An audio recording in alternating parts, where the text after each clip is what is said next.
It's a view of a live webcam in the Hawaii region. Welcome to another update from Force 13 on Hurricane Lane, and he's expected to move into the Central Pacific Basin as a Category 4 system. This is the latest NOAA FLOTUS, and Lane is definitely a Cat 4 system. Located 12.5 degrees north, 139.7 degrees west, about 1135 miles east-southeast of HILO, Hawaii. Maximum sustained winds 140 miles per hour. Tracking west-northwest, central pressure is 948 millibars. Lane is moving towards the west-northwest near 15 miles per hour or 24 kilometres an hour, and a motion between west and west-northwest with some decrease in forward speed is expected over the next few days. Lane will cross into the Central Pacific Basin within the next couple of hours. Now here's the National Hurricane Center's Pacific office, their current track chart on the hurricane. Little change in strength is expected through tonight. Gradual weakening is forecast to begin on Sunday. Now we have a look at hurricane force wind probabilities.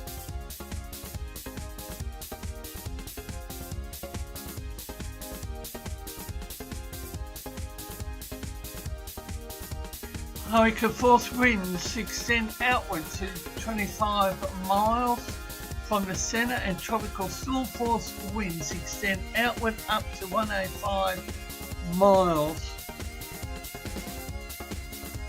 And there are no coastal watches or warnings in effect. Tropical storm force wind speed probabilities.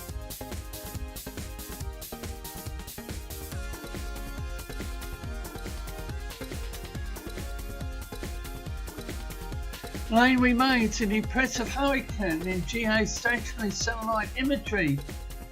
Lane has a distinct 15 nautical mile wide eye, surrounded by a ring of convection with cloud tops around -67. Correction, 65 to 70 Celsius. Here's the Joint Typhoon Warning Center's latest track. The cloud tops have warmed slightly, but the subjective and objective forward current intensity are unchanged. So the intensity it maintains at 120 knots for the current advisory. Hurricane continues moving west-northwest at about 13 knots. A large subtropical ridge to the north of Lane should keep the hurricane on a west-northwest to westward heading during the next 24 hours. Now here's a look at a model on Lane, and you can clearly see that Lane is weakening. Now we have a look at a couple of models on Lane. The UK Met GFS models have shifted southward but remain along the northern side of the guidance envelope. Meanwhile, the ECMWF remains along the southern side of the guidance, also depicts a much faster forward speed. The 850 millibar vorticity, you can clearly see where the hurricane is located. And look at that area of vorticity to the northwest. Wind shear, you can clearly see the green and the yellow.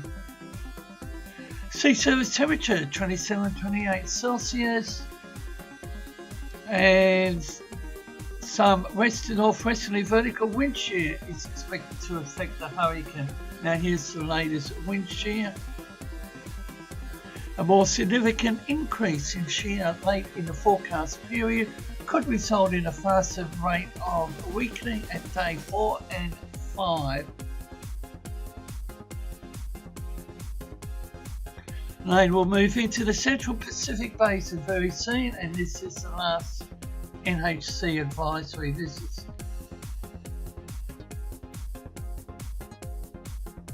the main center.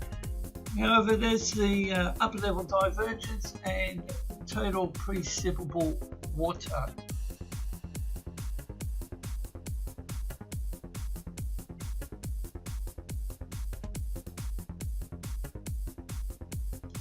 And this is the life of the hurricane up to a few hours ago.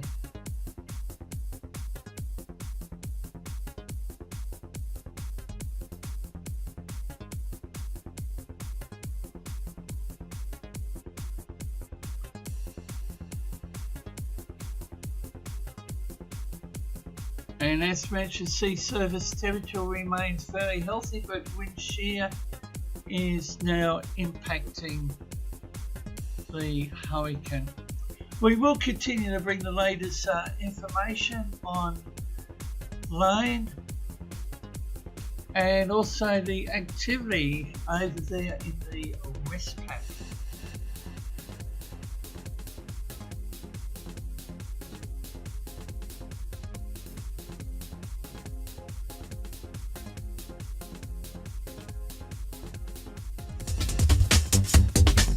You can follow Force 13's outlets, the website force13.com, with you at any time. You can also find our YouTube page if you're not there already, subscribed hopefully, and you can also follow our Facebook page, search Force 13 all in text. Videos are now there as well, and you can follow us on Twitter at Force 13 is our handle, and it's hashtag F13Sulik if you'd like to draw our attention to anything in future live events or whatnot.